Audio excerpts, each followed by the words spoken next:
c'est pas normal qu'en Belgique actuellement il y ait tant de personnes précarisées. Manger, ça passe en second plan, quoi. Ils doivent d'abord payer leurs factures, essayer de survivre. Et manger, c'est si on a les moyens.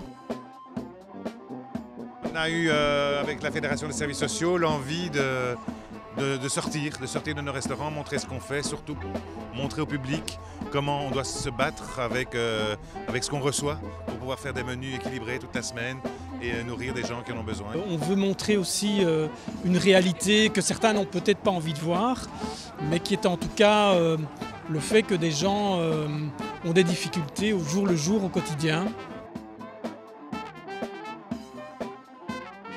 Un exemple, chez nous il y a 10 ans, on faisait 100 repas payants. Payants à 3 €, c'était pas énorme. On faisait des repas payants. Maintenant, on est à une centaine de repas, mais gratuits parce que les gens n'ont plus d'argent.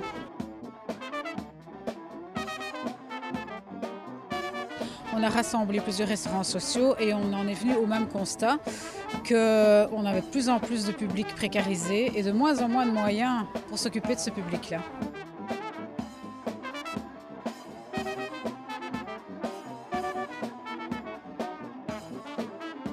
Aujourd'hui, le but, c'était de sortir de l'isolement, sortir dans la rue, faire la fête ensemble, prendre du plaisir ensemble et dire aussi qu'il y a peut-être des choses à changer dans le fonctionnement de la société.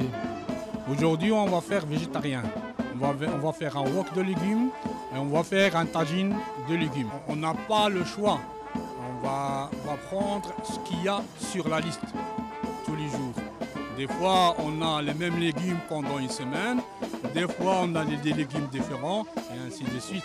On essaie de se débrouiller, faire des repas avec ce qu'on reçoit. Ils ne sont pas là que pour nourrir, ils sont aussi là pour créer du lien avec les gens, du lien social, remettre de l'humain en fait, dans des situations vraiment très très problématiques et très graves. Il y a 4 ans d'ici, j'ai dû abandonner mon travail à cause d'une maladie. J'étais un petit peu en manque de relations humaines et sociales. Donc Restogette m'amène effectivement le fait de me nourrir et correctement tous les jours, le fait d'avoir des relations humaines avec des gens et je me suis fait des vrais amis là-bas. Et effectivement, d'autre part, des sorties culturelles qui font mon bonheur.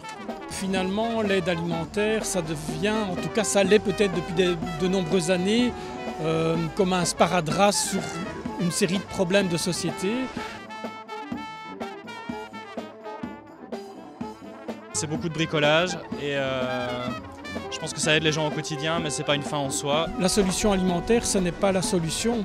Ce n'est pas ça qui fait que les gens peuvent trouver une place dans la société. On avait décidé aujourd'hui de se faire entendre, montrer malheureusement qu'on existe parce qu'on aimerait mieux ne pas exister et que voilà, on a besoin d'aide, on a besoin de moyens. J'espère que ça va porter ses fruits puisque c'est quand même aussi un cri d'alarme par rapport à nos gouvernants, à nos ministres, etc. C'est de dire que l'année passée, il y aurait eu 450 000 personnes, m'a-t-on dit tout à l'heure, bénéficiaires d'un restaurant social, de la banque alimentaire ou d'autres choses.